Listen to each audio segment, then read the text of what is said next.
Bienvenue sur Malaika. Vous êtes de retour sur une nouvelle saison de Malaika. Je suis sûre que vous avez été nombreux à attendre les nouveaux épisodes, de nouveaux sujets. Nous sommes là, fidèles au rendez-vous. Et nous vous remercions d'ailleurs d'avoir été fidèles, d'avoir attendu cette nouvelle saison. Et nous avons plein de nouveaux sujets que nous allons développer.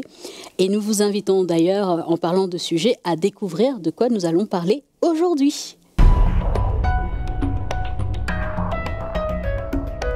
Nous démarrons cette nouvelle saison très très fort et nous parlons aujourd'hui de « Mon conjoint ne m'aime plus, que faire ?» Nous savons que parfois dans la vie de couple, il peut y avoir des hauts et des bas, et parfois des bas très très bas. Et justement, comment est-ce qu'on s'en sort avec la parole de Dieu, avec l'aide peut-être des frères et sœurs, de l'Église, on ne sait pas. On va essayer de voir quelles sont les solutions pour ce cas de figure avec Maman Audrey. Comme d'habitude, Maman Audrey fidèle au poste. Un cas de panne, il faudra arriver à dépanner. C'est ça, c'est ça. Et nous sommes... Un couple en panne. Voilà, voilà. Comment dépanner un couple en panne. Et nous avons aussi Maman Janine qui nous vient tout droit de Kinshasa sur le plateau pour nous parler un petit peu des témoignages que tu as pu avoir sur le terrain. Oui, Nadège, des témoignages assez douloureux, hein, des témoignages assez avec beaucoup de blessures, mais avec un fond de bienveillance quand même. Ah. On expliquera ça tout à l'heure. Ok, très bien. Il y a une petite intrigue là, on a hâte d'entendre. Et nous avons Magali, comme d'habitude, notre chroniqueuse de Malaika qu'on ne présente plus. Merci Nadège. Il faut me présenter quand même un peu. La silencieuse Magali. Oui, c'est ça.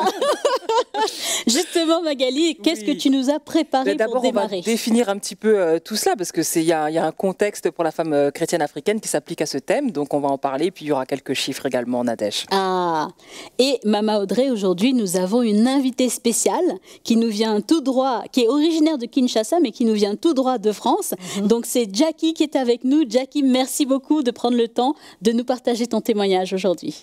Bonjour Nadège, merci, le plaisir est partagé. Super. Alors, Maman Audrey, nous disions que nous allons parler au secours. Mon mari ne m'aime plus, comment je fais? Drame. C'est grave. Ça arrive tous les jours et très souvent. C'est ça. Et on va essayer, avec la lumière de la parole de Dieu, de donner quelques éléments de réponse pour encourager ces femmes, justement, qui nous écoutent et qui ont vraiment besoin de réponses. Alors, restez jusqu'au bout. Nous allons entendre le témoignage de notre sœur Jackie, mais avant tout, nous allons passer à la rubrique de Mag. Voilà Magali. Alors, on lance le coup d'envoi avec tes définitions. Écoute, on commence cette émission avec un sujet qui est quand même assez difficile et douloureux, comme a pu le dire Maman Janine. Alors, quand on parle de cette situation, moi j'ai lu qu'on parle de divorce silencieux, Maman Audrey. Donc, c'est pas un divorce qui est acté, où on va chez le juge, voilà, d'un point de vue juridique, mais ce divorce... Ça montre un état. Voilà, tout à fait, ça montre un état, Maman Audrey. Et en fait, c'est lorsque deux personnes vont rester mariées, mais ne vivent plus cette relation affective, émotionnelle, et il n'y a pas de séparation officielle, mais c'est une rupture invisible. Il n'y a plus de dialogue, il n'y a plus d'attention, il n'y a plus d'intimité. Et chacun vit un petit peu de son côté, sous le même toit. Et parfois, pour sauver les apparences, les enfants, ou pour des raisons chrétiennes, si vous voulez. Et ce phénomène est très, très fréquent, et très peu abordé dans les églises, parce que les couples ont un peu honte d'en parler. Surtout une femme, quand son mari n'a plus de sentiments, c'est vrai que c'est quelque chose d'assez... Voilà, c'est pas évident à partager. Alors j'ai vu une étude du Marriage Research Consortium Africa qui date de 2022 où il est dit que près de 38% des couples mariés dans des communautés chrétiennes africaines déclarent vivre une forme de relation distante après 10 ans de mariage. Wow. Donc il y a beaucoup de femmes chrétiennes, Maman Audrey, qui disent de plus en plus ne plus se sentir aimées, écoutées ni valorisées, mais elles hésitent à en parler par peur du jugement ou de la honte. Et même si l'Afrique est ancrée dans des valeurs familiales qui sont quand même assez fortes, on connaît quand même une hausse de divorce. Par exemple, au Rwanda, j'ai vu des chiffres, les cas de séparation ont triplé entre 2012 et 2022. Donc vraiment, en 10 ans, ça a triplé. Dans les églises évangéliques, le divorce est souvent mal perçu, évidemment. Donc les couples restent ensemble, mais il n'y a plus de sentiments. Et c'est souvent les femmes qui font ressentir cela. Mon mari me délaisse, mon mari n'est plus affectif avec moi, il ne m'aime plus. On est vraiment dans une situation de souffrance psychologique. Alors, quelles sont les causes? Parmi les causes que j'ai pu trouver, vous avez ce manque de communication. Ça, c'est toujours la même chose, hein, quand on communique plus, etc. Donc, c'est vrai que c'est compliqué. Absence d'écoute et de valorisation de la part de l'époux. Il y a une fatigue aussi liée aux enfants, au travail, au ministère. Et parfois, la femme n'est plus réceptive comme avant, comme au début. Il y a des blessures aussi non guéries, comme l'adultère passé, des paroles dures qui peuvent être adressées à la femme. Une vie sexuelle aussi qui est négligée ou inexistante. Et enfin, vous avez tout ce qui est attente irréaliste ou non exprimée. Et du coup, ça crée une séparation invisible dont j'ai parlé au début de cette rubrique. Donc voilà un petit peu, Nadège, le topo. Donc je vous laisse... je nous laisse parler, débattre. Merci en tout cas Magali pour cet éclairage. Qu'en est-il à Kinshasa, Mama Janine? Est-ce que les femmes déjà ont été libres d'en parler, de pouvoir partager cette situation? Ah oui, Nadège, ça a été vraiment pour elle même une occasion de pouvoir dire ce qu'elles vider leur sac. Wow. Et c'était vraiment assez douloureux, hein, Maman Audrey, pour la plupart d'entre elles. Mais en fait, il y a 3 tendances qui sont ressorties de mes rencontres sur le terrain. Donc, il faut savoir, c'est une douleur, comme Magali le disait. Les femmes ont l'impression de tout gérer toute seule, que le mari, il est un peu démissionnaire, que même quand il est là, de toute façon, c'est comme s'il n'était pas là, même dans la présence du conjoint. Et aussi que tous les moments de complicité, comme tu disais Magali tout à l'heure, les moments d'affection n'existent pratiquement plus. Je donne par exemple le témoignage de cette sœur, Sylvie, qui expliquait qu'après 35 ans de mariage, Maman Audrey, elle a vécu un changement, une distance avec son mari.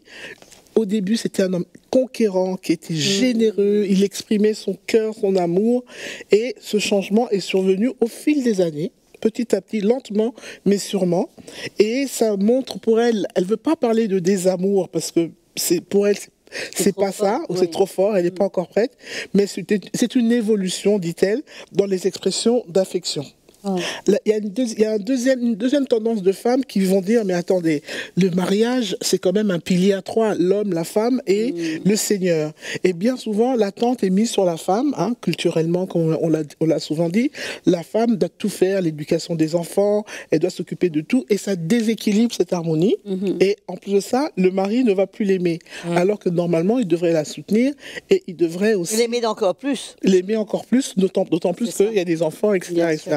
Et il y a une troisième tendance de femmes qui, elles sont un peu plus âgées, qui vont dire, mais il faut se poser la question de savoir, mais pourquoi mon mari ne m'aime plus? Et qu'est-ce qu'on a raté? Qu'est-ce qu'on faisait avant qu'on ne fait plus maintenant, qui fait qu'aujourd'hui, on constate que notre mari ne nous aime plus. Donc elles vont essayer de donner des conseils, d'essayer de comprendre la problématique pour essayer de restaurer le couple, parce qu'elles pensent que c'est quelque chose qui n'est pas définitif. Il faut juste travailler à cela. Waouh! C'est pas évident, hein, Mama Audrey, quand on voit et on entend un petit peu le feedback de Mama Janine, ne serait-ce que de réaliser qu'il y a ce désamour, ou en tout cas ce manque d'amour du côté de son conjoint, c'est pas toujours évident, ne serait-ce que pour la femme elle-même. C'est pas évident à gérer. Je crois que bien souvent, c'est un peu un faux débat. Ah, c'est-à-dire? Puisque, moi je me souviens très bien, je raconte toujours cette histoire. Un beau jour, j'avais téléphoné à Mickey pour dire à Mickey, ah ben, écoute, me ramène un paquet de beurre de son travail. Et il est arrivé du travail, il avait oublié le beurre. Et donc, à cette époque, hein, je parle des années 80, hein, ah oui. Alors, ma conclusion était, ah ben, écoute, si tu m'aimais, tu penserais à moi. Ok. Si tu pensais à moi, ben, tu penserais au beurre. Mais, donc la conclusion c'est quoi? Si tu as pensé le beurre, c'est que tu m'aimes pas. Tu ne penses pas à moi. Et si tu penses à moi, c'est que tu m'aimes pas. Bon, voilà. C'est-à-dire que le beurre équivaut à m'aimer ou pas m'aimer. Ah oui, d'accord. Malheureusement, je crois que les femmes, elles ont une compréhension, une attente, une compréhension de ce que c'est que leur mari les aime. Oui. Bon, le mariage a commencé, c'était idyllique, c'était les feux d'artifice, c'était les papillons, et c'était tout ça. Mais ça ne dure pas très longtemps, ce truc. Mais à un moment donné, il faut comprendre que les choses évoluent, que les choses évoluent et que on va pas vivre, on va pas être toujours enfant. On va pas toujours être les choses évoluent. Amoureux là. Oui. Et quand Paul parle de l'amour, il dit, Marie, aimez vos femmes comme Christ à aimer l'Église et c'est donné pour elle.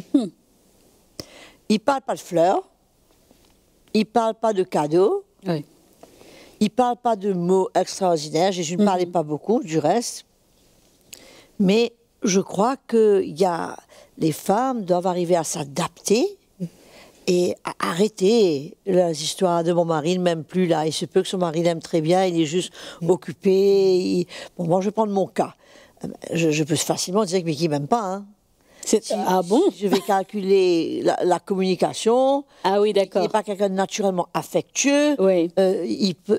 Du moment que je suis là, mais il ne va pas nécessairement parler beaucoup. Mais si je tire des conclusions là-dessus, mais je vais aller très loin. Oui. Mais d'un autre côté, c'est pas vous dire, mais qui donne sa vie pour moi? C'est ça. Il m'accepte tel que je suis, il me soutient dans tout ce que je fais, et il m'accepte avec mon désordre, avec mes problèmes, avec mes attitudes, avec tout, mais il me reproche rien, il me condamne pas, mais qu'est-ce que je peux demander de mieux? Oui. Je veux dire, on peut pas tout avoir.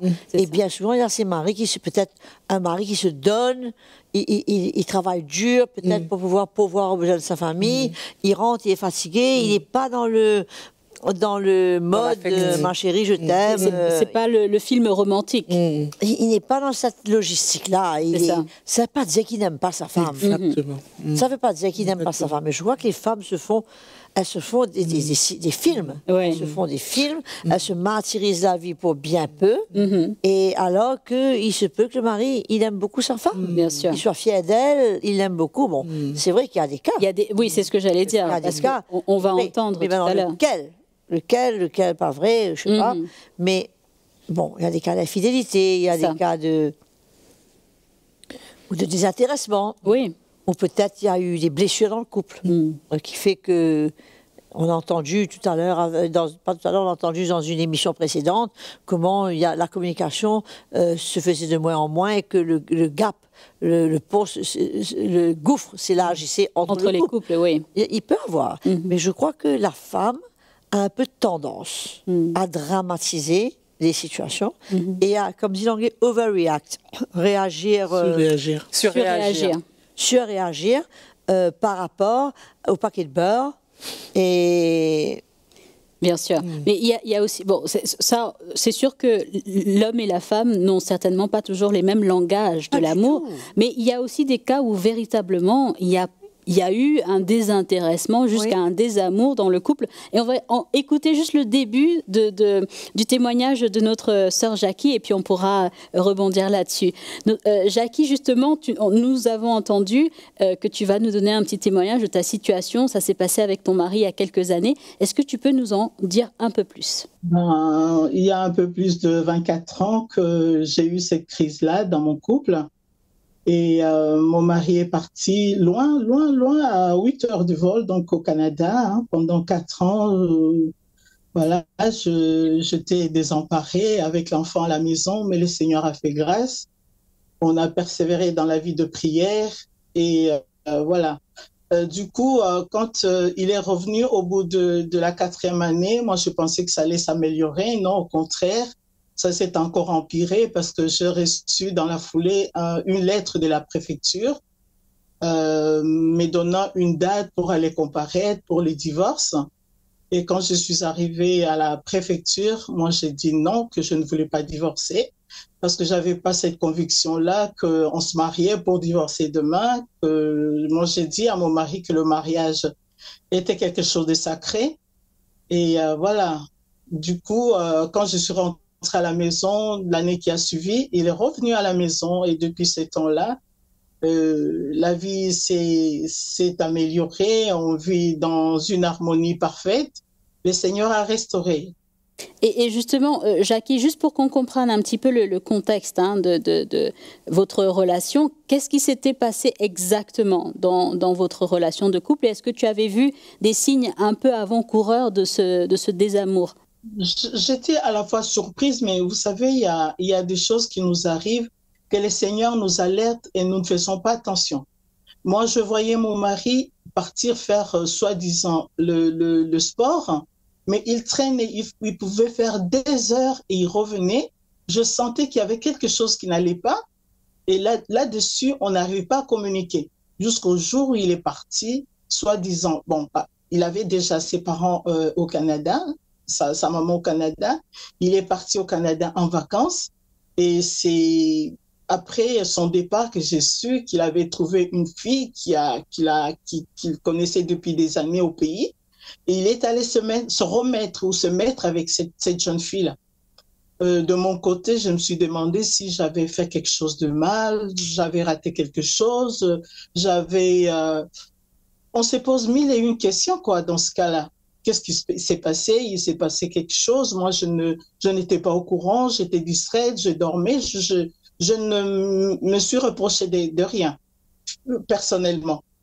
Voilà.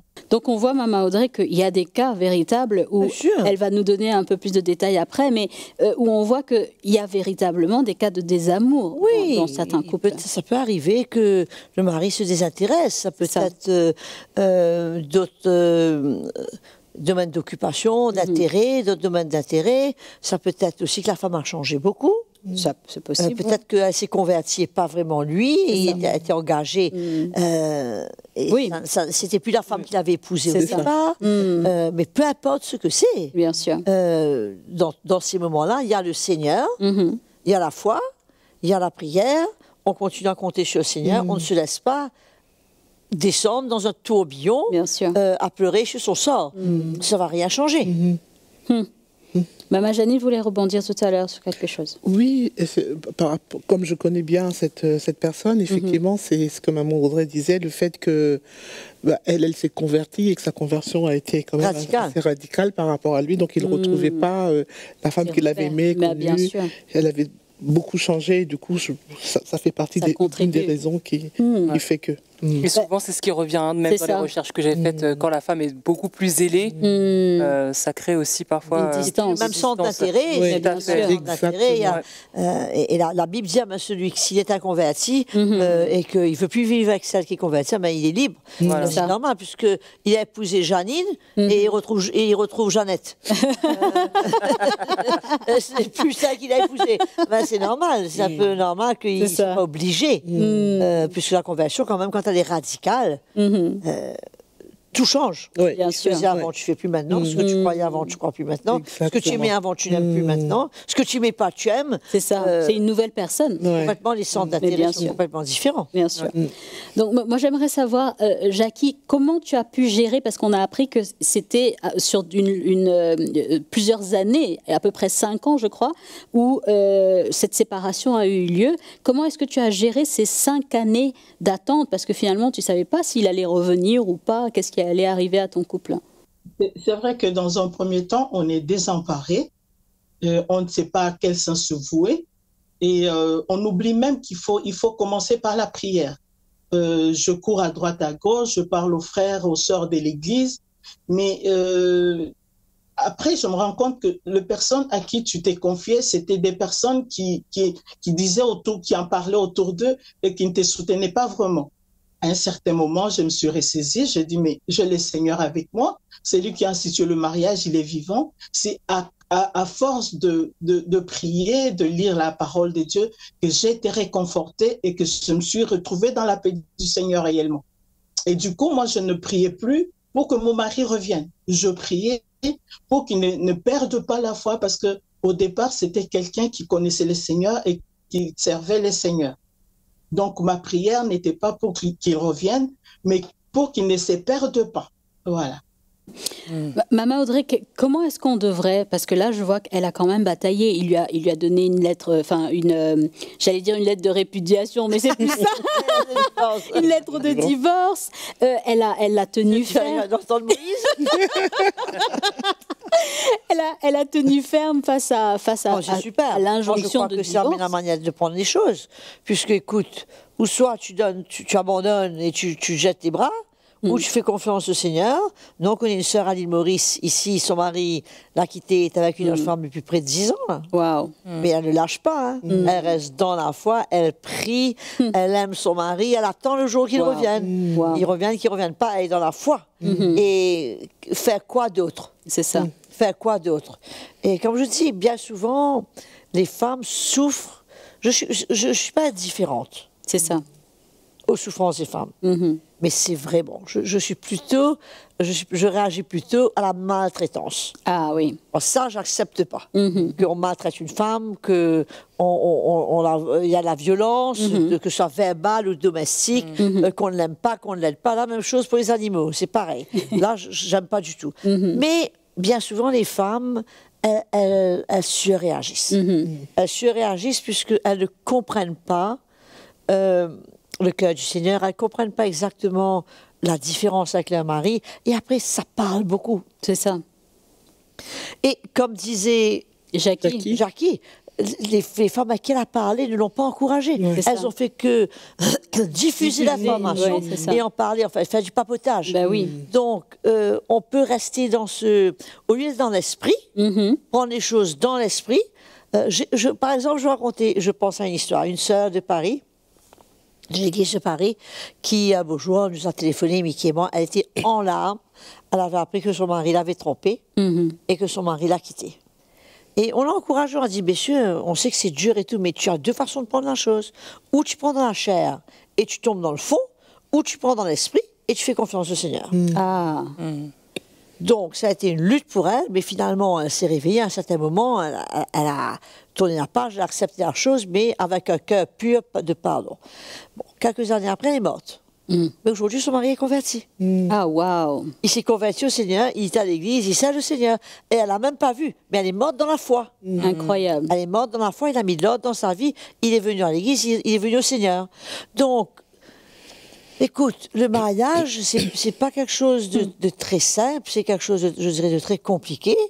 Et si après 10 ans de mariage, mon mari s'est un peu refroidi, il se peut aussi qu'elle-même soit un peu refroidie. Oui, ça peut arriver à la femme comme à l'homme. Ah oui, tout à fait. Il se peut qu'elle-même, elle soit un peu refroidie. Écoute, il faut vivre, il faut prendre patience, il faut accepter sa situation, il faut faire confiance au Seigneur, il faut surtout pas se laisser aller dans les émotions et dans la dépression, et en parler à droite, à gauche, au milieu. Je crois pas que ça va rien solutionner. Écoute, au pied du Seigneur, dans la paix, la situation est ce qu'elle est, on va se battre pour notre mari. On va se battre pour notre foyer, on va se battre pour nos enfants. On va pas laisser la bonne femme d'à côté, là, voler mon mari, et je vais rien dire, je vais rien faire, je vais laisser le diable faire tout ce qu'il a envie, le mal. Non. Mais en même temps, il faut faire attention qu'on n'est pas en train d'extrapoler. C'est ça. Qu'on n'est pas en train de surréagir, qu'on n'est pas en train de voir des trucs bien plus profondément plus graves qu'ils nous sont.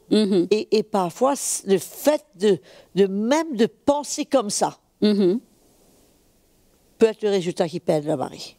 Alors, moi, j'aimerais... Et qui se détache. C'est ça. J'aimerais, dans le peu de temps qui nous reste, juste entendre la réaction justement de notre sœur Jackie, parce que quand même, elle nous disait au départ, donc elle a persévéré pendant ces quelques années, et son mari est revenu.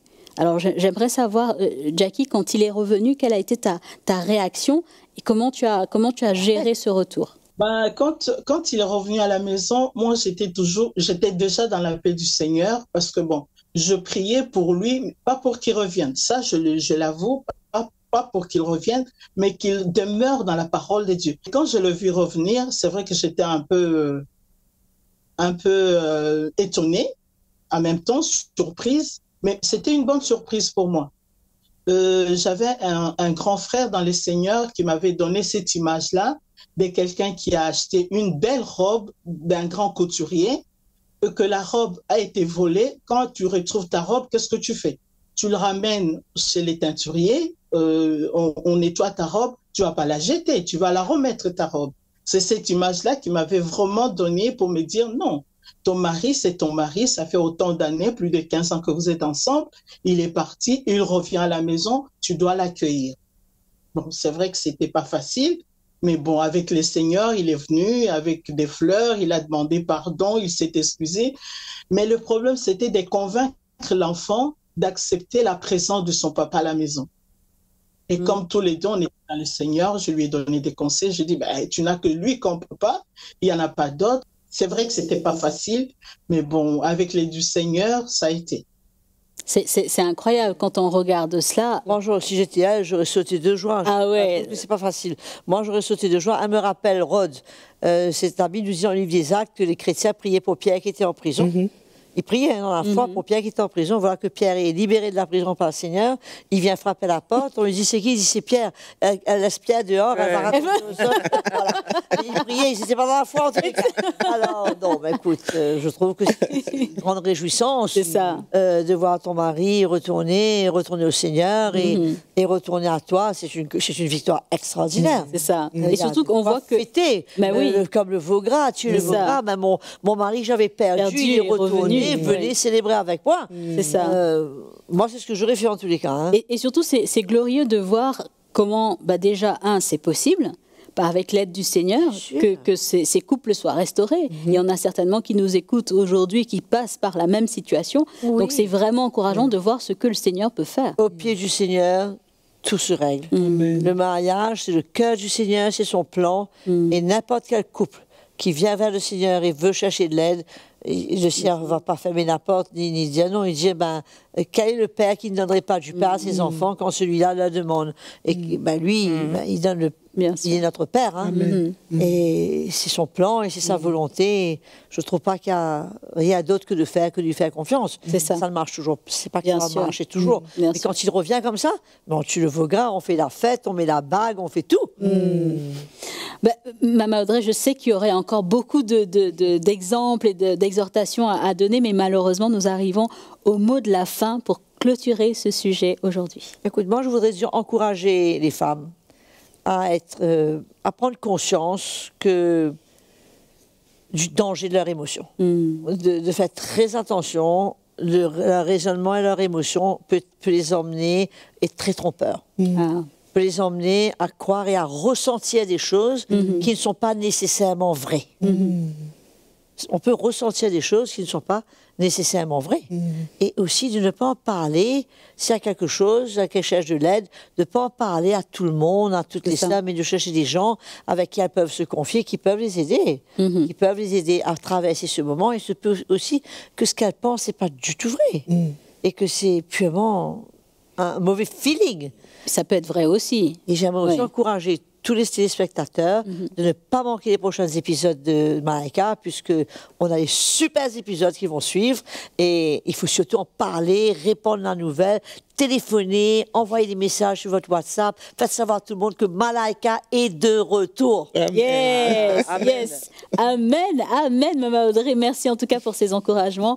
Merci beaucoup, Maman Janine. Et bien sûr, Magali. Vous l'avez entendu de la bouche de Maman Audrey. Malaika est de retour avec de nouveaux sujets. Je suis sûre qu'il y aura au moins un sujet qui va pouvoir vous parler. Plus. Alors, restez connectés pour découvrir le reste des épisodes de Malaika.